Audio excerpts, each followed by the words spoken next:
momento meditemos en esta palabra deleite. ¿Qué es para ti el deleite? ¿O qué se te viene a la cabeza el deleite? Una montaña de chocolate, un viaje en la playa, no sé, comer algo delicioso. Por ejemplo, a mí lo que se me vino a la mente es pasar una tarde agradable con mis amigos o con mi familia, o ver una buena película, o en algunos casos, estoy hablando de los deleites naturales de la vida, ¿no? Porque obviamente amo estar en la presencia de Dios, es mi deleite cantar, pero estamos siendo normales, ¿cierto? Porque somos seres humanos, ¿sí? Cuando seamos ángeles, entonces ya predicamos de una manera diferente, pero ahorita somos seres humanos. Pero cuando pienso en lo que la Biblia dice, si usted va y me acompaña, por favor, yo les invito a que tomen su Biblia, tomen su agenda de apuntes para que pueda aplicar esto en su casa, para que no quede simplemente en el aire y que no pueda compartir este mensaje porque vienen de parte del Espíritu de Dios. Dice Salmo 37, verso 4, deleítate en el Señor y Él concederá los deseos de tu corazón. Cuando analizamos este texto podemos ver un compromiso de Dios con nosotros, un pacto de Dios con nosotros. ¿A cuántos nos gusta ser socios de Dios? Amén. Sí, o sea, nosotros podemos incumplir ese contrato, pero Dios jamás. Así fallemos, así nos apartemos, ¿cuántas veces Dios va a romper ese contrato? Jamás. Es como el contrato que recibiste de vida eterna cuando entregas tu vida a Jesucristo. Eso es para siempre. Para siempre Dios te da la oportunidad de, mientras vivas, tener el privilegio de encontrarte algún día con Cristo en el cielo. Entonces encontramos un contrato de Dios para con nosotros, ¿no? Su pueblo, sus hijos, en que Él concederá todas las peticiones de nuestro corazón o todos los deseos de nuestro corazón. ¿Qué deseos hay en tu corazón? Empieza a meditar, a ver, sería genial esto, o sería el hombre o la mujer más feliz si sucediera esto, aquello, o qué genial que me llamaran a darme esa noticia tan esperada, ¿cierto? Pero cuando analizamos este verso, en él dice, y Él te concederá, antes de esta palabra, conceder, que es lo que más a nosotros nos gusta, ¿cierto?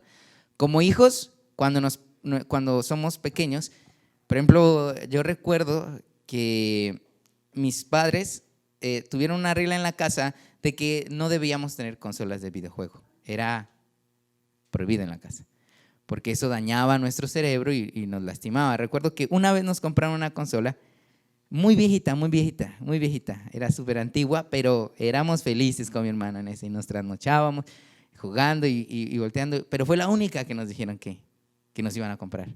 Entonces, en mi caso, ese era nuestro deleite, y cuando nuestros papás nos decían, bueno, pueden jugar en la consola, eso era el conceder que uno, sí, y nos pasábamos los juegos y a veces nos hacía la madrugada, y teníamos un local de pollo en el barrio Villa Flor, y lo recuerdo que como no teníamos hartos televisores en la casa, habían uno que era en el que estaba en el cuarto de mis papás y había otro que estaba en el local del pollo. Entonces cuando nuestros papás nos decían, listo, pueden jugar, bajamos a conectar todo eso ahí. Y más o menos yo recuerdo entre medianoche, ya pasando la 1 de la mañana, sí, así éramos niños desocupados, nos daba hambre y cogíamos del pollo que había en el restaurante y coma pollo y juegue, y coma pollo y juegue. Y ese era como ese conceder, y yo lo refiero a eso cuando el papá a uno le dice, hágalo. Y uno, sí, cuando es niño pequeño o cuando uno pide permiso para salir con amigos, uno dice, sí, voy a salir con permiso. O cuando uno llama a los papás, recuerdo cuando ¿cuántos de aquí fueron loquillos? Una juventud loquilla. Cuando uno llamaba al papá, le decía, papá, es que me voy a demorar un poquito más, ¿me da permiso? Y si el papá a uno le decía, ok, uno, sí, qué bien, sí, y uno seguía en el desorden ahí. Y yo me imagino este conceder de parte de Dios para con nuestras vidas, pero imagínate si, como dice la palabra, si nosotros siendo malos damos buenas dádivas, imagínense Dios, cuando Él habla de la palabra conceder, imagínate la proporción tan infinita de parte de Dios para con nosotros. Pero antes de esa palabra está esta frase que es, deleítate en el Señor. Dígale a la persona que tiene a su lado, deleítate en el Señor. esta frase completa de deleítate en el Señor tiene una palabra hebrea que significa anag, A-N-A-G, anag. Y esta palabra tiene un significado, una connotación que es ser flexible o disfrutar. ¿A cuántos nos gusta disfrutar? Pero ¿a cuántos nos gusta ser flexibles? Algunas veces somos, sobre todo los padres con los hijos, no les gusta que nadie los mire mal, que nadie los toque, o que si el hijo se cae, no, déjame, no me lo toquen. Hay padres que los forrarían en una burbuja y ahora sí vaya a jugar una burbuja antichoques, ¿cierto? O los jefes con sus empleados, ¿cierto? Los jefes con sus empleados, no, usted tiene que hacer esto, usted tiene que hacer lo otro. Pero jefes, que mi esposa está enferma, a mí qué me importa su esposa, vaya y hágame hacer eso, ¿cierto? O muchas veces nosotros como hijos con nuestros padres nos dicen, no puede hacer esto, no puede hacer lo otro. Mi papá sí cansa, mi papá sí molesta. Entonces no somos flexibles. O muchas veces los hijos con los padres, los padres con los hijos que les ponen collar como si fueran mascotas y no los quieren ver lo que hay afuera o disfrutar de la creación que Dios nos ha entregado. ¿Estamos de acuerdo aquí, hasta aquí? Entonces, ¿qué es algo flexible? Es algo que se puede doblar fácilmente sin que se quiebre. ¿Doblar qué? Fácilmente sin que se quiebre. Cuando usted toma un resorte, usted lo dobla y ¿qué pasa? No, vuelve a su forma original. Eso es ser algo flexible. Me gusta porque la palabra de Dios nos enseña en Isaías capítulo 45, verso 9. El barro no le dice al alfarero, ¿qué estás haciendo? Ni la vasija critica diciendo, tú no sabes trabajar. ¿Sí? Y eso es muchas veces lo que hacemos con Dios. No somos flexibles con las decisiones que Él toma para nuestras vidas, sino que tratamos de ser radicales y sacamos versículos a connotación con Dios para procesos que estamos viviendo y le decimos, Dios, ese proceso yo creo que era para el hermano. Yo no creo que hubiera merecido ese proceso. Señor, ese proceso de dificultad si lo hubieras puesto a la pastora, ella es fuerte, ella es una mujer de oración, pero a mí. Entonces dejamos de ser flexibles con Dios y nos volvemos como una vara. Yo me imagino esas varas que usan para construcción, esas vigas de hierro, y así nos presentamos muchas veces delante de Dios, como una viga de hierro, y no estamos dispuestos a hacer su voluntad ni a ser flexibles con Dios. ¿Por qué razón? Porque nos da miedo. Y a la persona que tiene a su lado, nos da miedo.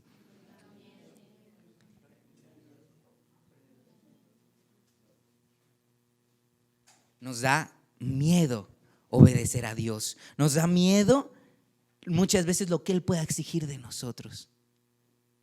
Pero cuando la palabra de Dios dice deleítate en el Señor, quiere decir que seamos flexibles o que disfrutemos de las órdenes de Dios para con nuestras vidas. Si Dios te empieza a flexionar y a flexionar, no creas que te vas a romper. Dile a la persona que tiene a tu lado, tú no te vas a quebrar. Tú no te vas a quebrar. Dile nuevamente, firme, tú no te vas a quebrar. Sonríele y dile, tú no te vas a quebrar. La prueba que estás pasando, la dificultad que estás pasando, no te va a quebrar. ¿Cuántos me dicen gloria a Dios? Porque miren lo que nos dice Isaías. Nosotros no le decimos a Dios cómo hacer las cosas. Porque nosotros, ¿qué somos? Una vasija.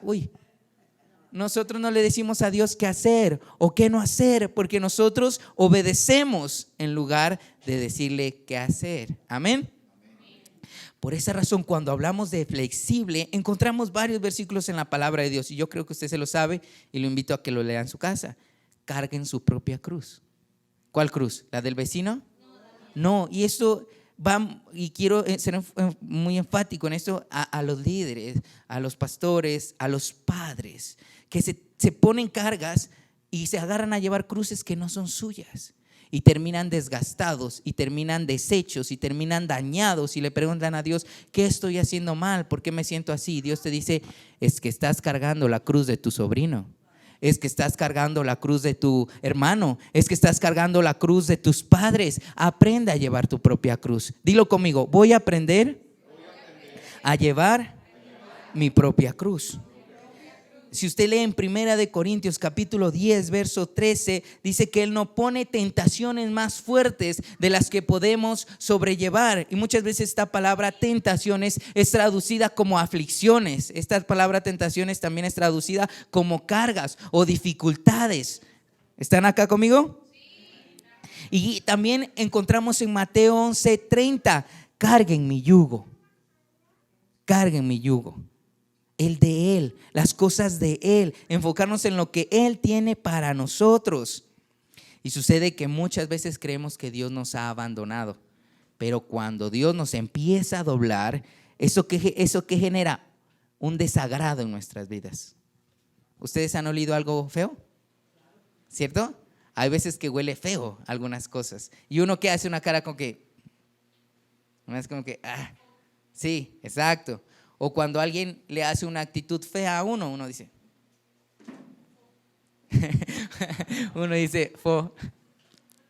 Me acuerdo que en Bogotá uno hacía algo raro o extraño, o hacía algo que no, o sea, que nada que ver, y la gente decía, uy, qué gas. Y yo allá fue que vi ese y yo decía, ¿por qué el gas? Entonces yo no sé, yo me imaginaba una pipa de gas y yo decía, ¿y por qué gas? Y cuando alguien decía una mentira, decían, ¿gas? ¿Eso qué va a hacer? Y yo, entonces, me parecía curioso. Y si seguimos hablando de acá, de esta parte, genera un desagrado o como dirían los rolos, gas a Dios por lo que está haciendo con nuestras vidas. Cuando, por ejemplo, los pastores oran, lloran y esperan una respuesta, y cuando no la reciben, uno dice, y uno empieza a tomar un desagrado con Dios. O cuando Dios aleja personas de tu vida que tú querías que no se alejen, uno dice, ¿sí ves Dios? Siempre es lo mismo contigo, qué pereza. ¿Sí? Así pasa muchas veces. O cuando Dios nos mete en algunos desiertos duros, desiertos que tienes la misma ropa todo el tiempo, como los israelitas. Tu ropa no se desgasta, pero te gustaría comprar una camiseta nueva. O como cuando tus zapatos no se desgastan y crecen con tu pie. Y uno dice, Señor, está bien el milagro, está grandioso, pero quiero unas Nike que se atraviesen por ahí, unas Adidas, Señor, mira, soy tu siervo. Sí, o sea, hay pruebas que nos empiezan a moldear, porque Él es el alfarero y nosotros, ¿qué somos nosotros? Barro. Y Él es el alfarero y nosotros somos. Y quiero que eso se grabe muy claro en tu cabeza.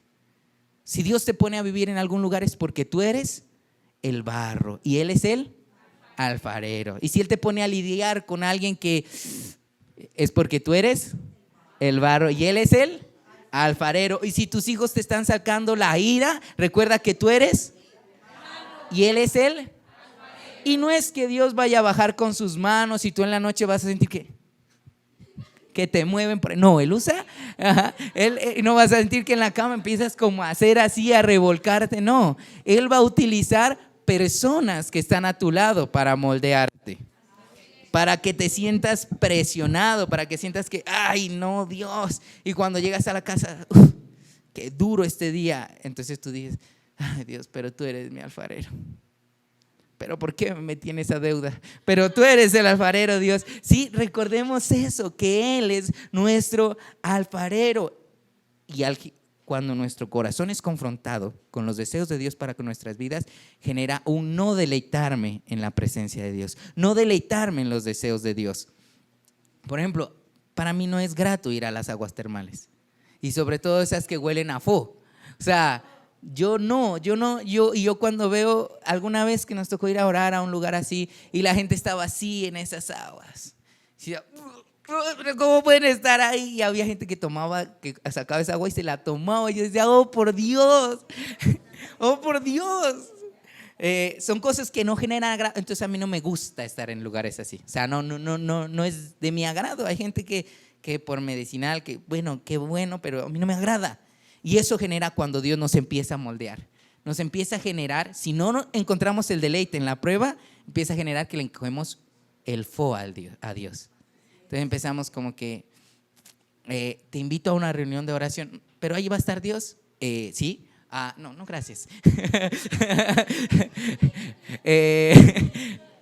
Ven, vamos a orar, pero ¿vas a hablarle a Dios? Sí, no, gracias. Porque no nos deleitamos en su formación, sino que empezamos a cogerle a Dios. Pero lo más bonito de todo esto es que cuando Él empieza a flexionarnos, es porque tiene un trato especial con nosotros. Dile a la persona que tienes a tu lado, si Dios te flexiona, es porque tiene un trato especial contigo. Dile, no a todos los flexiona.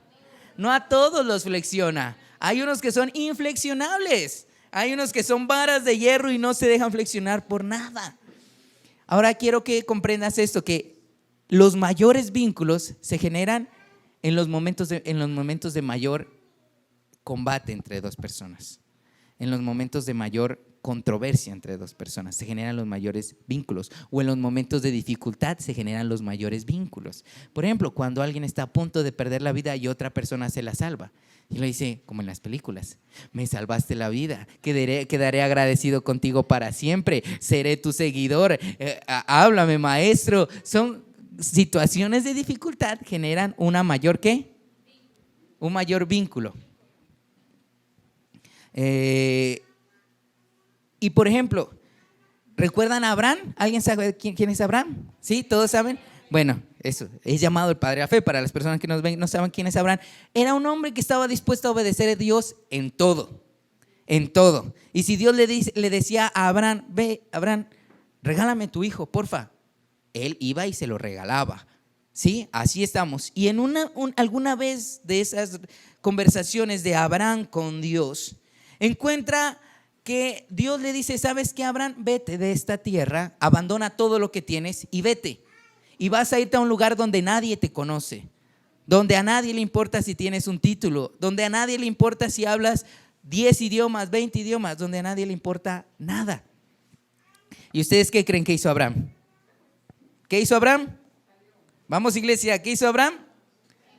No desobedeció a Dios, no, para nada. Abraham obedeció completamente a Dios. ¿Cierto? Entonces, imagínense esta situación. Yo quiero que analicen todo su trabajo. Ya lo tienen ahí, su trabajo y la bendición que Dios les ha dado, o su estudio. Y en algún momento Dios les dice, ¿sabes qué? Déjalo todo. Te dice, abandónalo todo. Y vas a ir a un lugar donde nadie te conoce. Y vas a tener que empezar de ceros. Pero tú ya estás acomodado, tienes un trabajo, tienes 1000 cosas, por un futuro por delante, como decimos muchas veces. Esto genera ¿qué? Incomodidad. ¿Y genera qué? Dificultad. Pero miren lo que pasa después de que Abraham escucha la voz. Imagínense una voz, hola Abraham, salte de tu tierra, vete lejos. Y Abraham, bueno, o sea, yo me imagino, esa escena me la imagino de Dios con Abraham. Abraham, vete lejos, olvídate de todo esto. Y Abraham, bueno, y va y le dice a sus criados y a toda la gente, vean, escuché un susurro que me dijo que me vaya. Y Abraham dice, hagámosle, qué carambas, vámonos. Pero nos encontramos más adelante que ya no escucha un susurro. El mismo Dios va a la casa de Abraham. El mismo Dios se sienta con Abraham. ¿A qué? A esperar un sacrificio, a hablar, a charlar. Y a mí me parece impresionante. ¿Cuántas veces hemos visto a Dios bajar con sus ángeles a visitar una casa? Aquí encontramos. Abraham no solamente escucha su voz, sino que lo ve. Y él lo ve y dice, carachas, es Dios. Es como si timbraran la puerta de tu casa y tú, hola Dios, sigue, bienvenido. Y que también trajiste a tus ángeles, sigan, están en su casa. O sea, uno trata de imaginar si no. O sea, no logra esa perspectiva. Y eso es lo que te digo, cuando Dios te mete en una situación de dificultad, al principio vas a escuchar su voz. Pero si tú eres flexible con Dios y disfrutas de ese deleite, luego no vas a escuchar su voz, lo vas a ver cara a cara. Lo vas a ver cara a cara. ¿Y sabes qué es lo más tremendo de esto? Que cuando Dios te está flexionando o te está presentando cosas difíciles, es porque te quiere tener más cerquita de Él. Es porque te quiere tener más cerquita de Él. Entonces dilo conmigo, si tú me flexionas, es porque me quieres tener más cerquita de ti. Porque quieres tener un encuentro más personal contigo. Gloria a Dios. Seguimos hablando de los deleites. Y una de las cosas que yo me pregunto es, ¿cómo deleitar el corazón de Dios? Mira al cielo y dile, ¿cómo te deleito, Dios? ¿Cómo te deleito? El deleitar a Dios va más allá de ir a una iglesia, va más allá de ¿qué les digo? De ser cristianos, católicos, musulmanes, mormones, testigos de Jehová, pentecostales, va mucho más allá. Va mucho más allá. Y, por ejemplo, para los que estamos casados o para los que no están casados, ahorita que digo casados me acuerdo que me quité la argolla, ya me la pongo. Con razón miraba a mi esposa que me hacía. Para los que estamos casados, nos hemos dado cuenta que traer deleite a la esposa es a veces un poquito complejo. Requiere de un grado de paciencia y un grado de disposición a conocer a su pareja, ¿sí? Y un grado de hacer a un lado lo que yo pienso para hacer lo que a ella le agrada. Entonces deleitar a la esposa es a veces complejo, por no decir muy complejo. O deleitar a nuestras novias, o deleitar a nuestras parejas, es a veces complejo, ¿sí? Ahora pregunten a los padres para deleitar a sus hijos. El hijo siempre es dame. Y si no me das, me tienes bravo. Y te miro mal. Así es. Ahora sí, a nosotros como hijos, deleitar a nuestros padres. El padre siempre, el hijo, yo he visto, gracias a Dios, no me ha pasado esto con mis padres, pero hay hijos que anhelan que los papás le digan, estoy orgulloso de ti. Pues a mí nunca me ha pasado eso, o sea, no sé, nunca he tenido ese deseo. De pronto porque mis papás me aman mucho y me lo han demostrado. Pero hay gente que sí lo anhela. Y hay padres que son, o sea, no hay manera de complacerlos. El hijo puede hacer, deshacer, bajarle las estrellas, traerle todas las riquezas del mundo y el papá, bueno, qué bien, pero nada. Entonces, pero cuando hablamos del corazón de Dios, es simplemente un cerrar la puerta y hablar con Él. Imagínate, Dios tiene un corazón tan fácil de deleitar que tú simplemente puedes entrar a tu cuarto, cerrar tu puerta y dejar tu celular por fuera y decirle, ¿sabes qué, Dios? Tengo 5 minutos, hablemos. Y el corazón de Dios, pum, rebosa, salta, dice que bien, 5 minutos para mí. Esto, mejor dicho, ¿sabes qué? Te voy a hacer ver cosas que no conoces, cosas grandes y ocultas, con solo 5 minutos que me des. Eso es deleitar el corazón del Padre. Recuerden cuando la palabra de Dios nos dice, Jesús, entra en tu cuarto y cierra la puerta. Y entonces yo hablaré contigo y tú hablarás conmigo. Y luego habla de la recompensa. Primero habla de una intimidad y luego de una recompensa. Entonces no me quería detener mucho en deleitar el corazón de Dios porque se las pongo así de fácil. ¿Quieres deleitar el corazón de Dios? Haz a un lado lo tuyo y habla con Él. Y no te vas a demorar nada. ¿Sabes qué es lo bueno de Dios? Que tú no tienes que estar esperando, por ejemplo, cuando tú llamas a una empresa, a Claro o a Tigo o a Movistar. Eso es, uno quiere reclamar un servicio y espere en la línea, por favor. Y le hacen dar el número de cédula a uno un poco de veces, le hacen marcar unos números, le hacen marcar unas claves, ¿sí? Y cuando uno se ha dado cuenta, yo detesto llamar a eso. Han pasado 40 minutos y uno ahí pegado. ¿Sí? Y se le corta la llamada, que es lo peor, y uno queda más bravo todavía, da más rabia y uno dice, y uno a veces prefiere quedarse con el problema que tiene por los servicios que volver a comunicarse. Pero con Dios no. Con Dios no te va a pedir número de cédula, no te va a pedir pasaporte. A Dios, cuando vayas a Dios, no te va a decir, a ver, da la vuelta, sí, te has bañado, entonces podemos hablar. No, Dios no te va a revisar de arriba abajo y te va a decir, estás sucio, has pecado, has fallado. No, a Dios no. Dios lo único que va a decir es, sí, quiere hablar conmigo, qué bien, quiere escucharme, qué bien. Eso es lo único que a Dios le importa. Entonces, eso es deleitar el corazón de Dios. Y ahora, ¿quedó claro esa parte? ¿Cierto que sí? Entonces, quiero que hablemos de cómo tener una vida de deleite. ¿Cierto? ¿A cuántos nos gusta deleitarnos? ¿Cierto? Ya ayer o anteayer le decía a Carol, amor, apóyame en una locura. Porque a mí me gusta verla feliz a ella. O sea, hay cosas que a mí no me gusta hacer, pero si a ella le gusta, a mí me gusta ver sus ojos cuando dice, ¿cómo lo hiciste? Y yo me siento el superhéroe y dije, moví cielo y tierra por esto. Sí, o sea, eso es o sea, es como un deleite en mí. Entonces, quiero que cada mañana que tú te levantes puedas tener un día de deleite. Así tengas cientos de problemas, los problemas siempre van a estar. Es ilógico, la única manera es morirse. Y pues ahorita no hay tiempo para morirse, tenemos cosas que hacer, por favor. No hay tiempo para morirse. Entonces, una vida de deleite. Y un punto que quiero que toquemos es el deleite y reposo. Dile a la persona que tienes a tu lado, reposo. Reposo, reposo. Y no me refiero al reposo que nos dice el mundo, que cuando no hay problemas, entonces sí. Por ejemplo, cuando uno es estudiante, cuando no tiene trabajos para entregar en la universidad, porque los trabajos del colegio o la universidad son un cuento totalmente diferente. Entonces uno, cuando no tiene trabajos, uno dice, por fin los profesores comprendieron que yo era un ser humano. Y uno siente un reposo. No hablo de ese reposo. Hablo del reposo en Dios, que cuando esté la tormenta, nosotros podamos estar, qué rico, hice todo mi trabajo. ¿Recuerdan cuando Jesús estaba en una barca? Dice la palabra de Dios en Marcos 4, verso 38. Dice que la tormenta arreciaba. Imagínense ustedes un bote, no me imagino el tamaño del bote, las tormentas, las olas viniendo, y esas olas de dificultad, con esas olas Jesús se dormía. Es como cuando usted coge un bebé, cuando uno coge el bebé, cuando coge a Camelita, cuando coge al nene de Wilder, y uno le hace así, y el nene empieza y empieza a dormirse. Imagínense, pero el bebé sabe que está seguro con su papá, ¿sí? Ahora sí, usted trate de dormirse en medio de una tormenta, en medio del mar, donde no hay los aparatos tecnológicos que ahora hay para encontrar un cuerpo.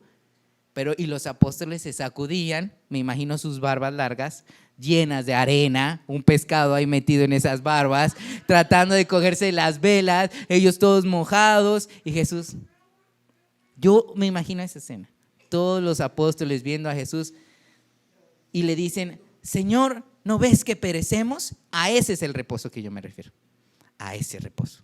Eso es una vida de deleite.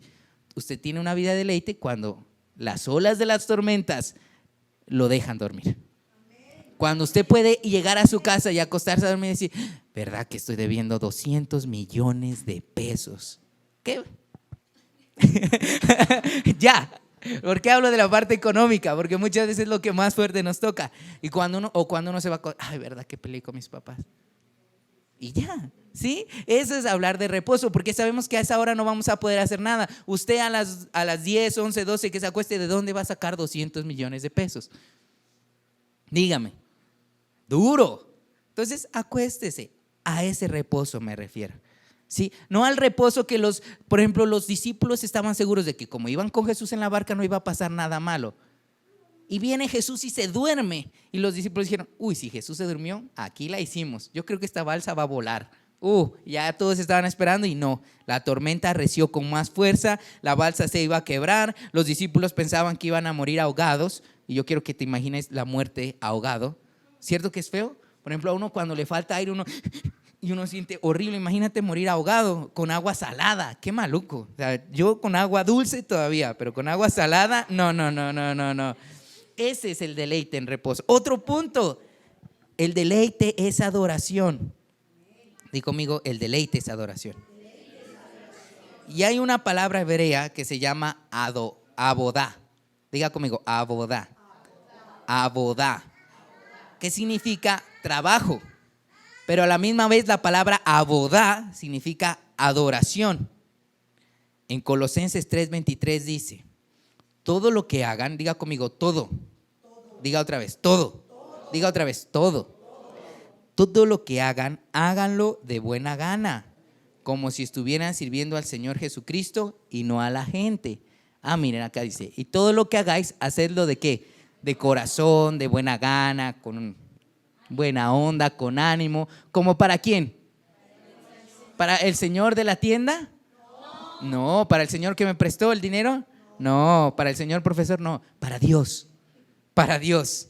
Es para Dios. Dice, como si estuvieran sirviendo al Señor Jesucristo y no a la gente. Si tú quieres tener una vida en deleite, tienes que aprender a trabajar bien. Tienes que aprender a cumplir a tu empresa. Si tu empresa te está exigiendo 8 horas, pues trabaja las 8 horas por lo mínimo. No le robes el tiempo. Si tus profesores te dejan un trabajo, hazlo y no llegues a copiarlo en la universidad, en el colegio. Eso es tener una vida en deleite. El trabajo es adoración y la adoración es trabajo. Es la misma palabra en hebreo, abodá. El trabajo y la adoración es la misma palabra. Por esa razón, cuando tú haces tu trabajo bien, ¿a usted no les da que se siente rico? O cuando, por ejemplo, cuando llegaba a mi colegio, cuando me piden trabajos, yo llego y estoy esperando ansioso que el profe diga, trajeron el trabajo, y no dice, aquí lo tengo. Pero cuando no lo llevaba, yo decía, le hacía preguntas al profe para que cambie de tema. Yo, mejor dicho, yo hacía lo que sea para que el profe no pida trabajos. Entonces, eso es deleite. Deleite es adoración. Y la adoración va siempre de la mano con el buen trabajo. Diga a la persona que tiene, trabaje bien. No le robe a su empresa. No le robe a su empresa.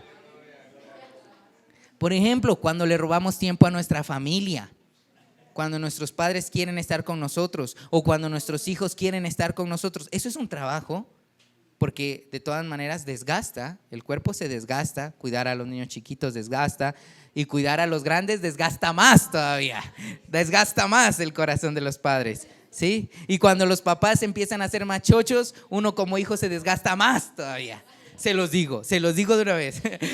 Uno a veces ya los papás no sabe cómo manejarlos y uno dice, Señor, estos papis chochos que tengo, eso desgasta, es trabajo y es adoración y es tener una vida en deleite, ¿sí? Entonces los que creían que deleite era estar durmiendo en una hamaca en las playas de Punta Cana, se equivocaron. Sí, trae un descanso y es rico, pero no va a ser el deleite que estamos buscando en Dios. Otro punto, el deleite es expresarme de la manera correcta. ¿Y sabías tú que la mayoría de palabras que hablamos es porque son movidas por nuestras emociones? Por ejemplo, cuando estamos bravos, ¿qué decimos? Bobadas. Diga conmigo, bobadas. ¿Sí? Cuando estamos alegres, ¿qué decimos? Bobadas, pero no son tan grandes como las bobadas cuando estamos bravos. ¿Sí? Entonces, la palabra de Dios dice en Efesios 4:29, ninguna palabra corrompida salga de vuestra boca. Esta palabra corrompida hace referencia muchas veces a palabras de doble sentido. Por ejemplo, cuando tú tienes una pareja o tus padres o tus hijos, tú sabes cómo decirles algo para que les duela, ¿o no? ¿Cierto? Uno sabe, uy, le voy a dar esta estocada final, uy, aquí lo acabo. ¿Sabes qué? Pues, y la otra, siente que el corazón se le desparrama. Entonces, ojo con eso, ninguna palabra corrompida haciendo referencia a una palabra de doble sentido, a una palabra que traiga ofensa, a una palabra que dañe corazones. Dice, ¿salga de cuál boca? ¿De la de mi vecino? De la mía. Cuando estamos en algún encuentro riña con nuestros padres, que ninguna palabra, ¿qué pasa? Corrompida salga de nuestra boca. Cuando estamos en algún conflicto con nuestros hijos o con nuestros amigos, que ninguna palabra, ¿qué? Corrompida salga ¿de dónde? De mi boca. Y miren lo que dice al final, sino que la que salga sea buena para la necesaria edificación, o sea, para levantar y no para destruir a las personas, a fin de dar gracia a los oyentes. Ustedes no han, o sea, a mí me pasa que cuando yo escucho a alguien pelear, me incomoda. O sea, me incomoda ver, no sé, por ejemplo, hace algunos días estuvimos en nuestra casa y estábamos tranquilamente en nuestro reposo durmiendo, y cuando en la casa de al lado se agarraron horrible. Yo creo que se tiraron las jarras, las sillas, horrible, y eso genera un desagrado, y a esa gracia se refiere. Cuando alguien te ve manejar una dificultad con sensatez, la gente dice, uy, enséñame, porque yo cuando me enojo, yo acabo hasta con el perro. Entonces nosotros hablar bien, expresarnos de una manera correcta en los momentos de dificultad, porque cuando vamos a hacer una exposición en el colegio o a presentar un proyecto en el trabajo, eso sí, somos los duros. O por ejemplo, yo trabajé mucho tiempo de vendedor. Uno le mostraba al cliente que el producto lo iba a volver rico. Mejor dicho, que el producto, sí, a veces vendía, depende de lo que me pusieran a vender en la empresa. Yo tenía que vender jabones, tenía que vender dulces, tenía que vender, ¿qué más vendía yo? vendía celulares, mejor dicho, en esa empresa me ponían a hacer de todo y yo le vendía lo que sea. Lo que yo le decía al cliente, vea, usted con este celular lo baña, señor, este celular lo baña. Y entonces eso da gracia en las personas y las personas empiezan a acercarse a ti en lugar de repelerte. ¿No han visto que cuando uno escucha que alguien solo se la pasa peleando, qué pasa? Aleja a las demás personas. Uno dice, mi mamá otra vez a pelear. O, usted, al hijo, usted siempre con su rebeldía y su grosería hacia mí. O con la pareja. Es que contigo no se puede hablar, pues contigo tampoco, pero contigo menos, pues contigo mucho menos de lo menos que se puede hablar conmigo. ¿Sí? Son palabras corrompidas que salen de nuestra boca. Y dice, miren lo que dice la palabra en 2 de Timoteo 3:16. Pregúntale a la persona que tiene a su lado, ¿quieres hablar bien? 2 de Timoteo 3:16. La escritura es inspirada por Dios y útil para enseñar, para redarguir, para corregir y para instruir en justicia. ¿Usted quiere hablar bonito? Lea la Biblia. Lea la Biblia y aquí aprende a expresarse. Aquí inclusive le dicen cómo hablar cuando esté bravo. Aquí le dicen cómo hablar. Si no busquemos, es bueno educarse y, por ejemplo, hay gente que le enseña a dar discursos y eso, pero aquí es nuestro mejor manual. Aprendamos a hablar con la palabra que está aquí. Miren, toda la escritura es inspirada por Dios. Entonces usted dice, o se la voy a poner más fácil, usted ponga en internet, versículos bíblicos para hablar cuando esté bravo. Entonces ahí le dan 65 versículos bíblicos para apaciguar la ira. Entonces usted busca otro. Ese man se compró ese carro nuevo, qué envidia. Versículos bíblicos para evitar la envidia. Entonces usted lee ahí los versículos de la envidia. Y si su esposa se enojó, versículos bíblicos para alegrar a mi esposa. Y ahí le salen los versículos bíblicos. Búsquelo. Si no me cree, búsquelo. No busque versículos bíblicos para ganarse el baloto. Eso no hay, eso no existe. Le va a salir, trabaja, esfuérzate, sé valiente, pero no le va a salir los números. Y por último, deleitarse es trabajar de manera incansable por los sueños que Dios ha puesto en nuestro corazón. Miren lo que dice Isaías 40, en el verso 30. Los muchachos se fatigan y se cansan, los jóvenes flaquean y caen. Pero los que esperan en Jehová tendrán nuevas fuerzas, levantarán alas como águilas, correrán y no se cansarán, caminarán y no se fatigarán. Me gusta mucho porque el verso inicia que los muchachos se fatigan y se cansan. Todos de aquí pasamos por un proceso de jóvenes, que uno corría, uno se le daba la medianoche y uno, pues no sé cuántos tuvieron la bendición de compartir con sus amigos de barrio hasta noche. Se inventaba cualquier juego, llegaba revolcado a la casa, llegaba sudado. Habían algunos que ni se bañaban de lo alegres que estaban y se acostaban a dormir así para levantarse al otro día a jugar. Esa fortaleza es la que habla aquí. O los niños pequeños, que muchas veces no se cansan de llorar, que tienen pila infinita. ¿Cierto, Will? Y por eso la Biblia dice, ellos se cansan y se fatigan. Ellos se cansan y flaquean. Por eso toma como referencia a los jóvenes, porque los jóvenes son difíciles de cansar. Pero dice aquí, pero los que esperan en Jehová o a Jehová, dice, tendrán ¿cuántas fuerzas? Unas nuevas, nuevecitas. Levantarán las alas como ¿qué?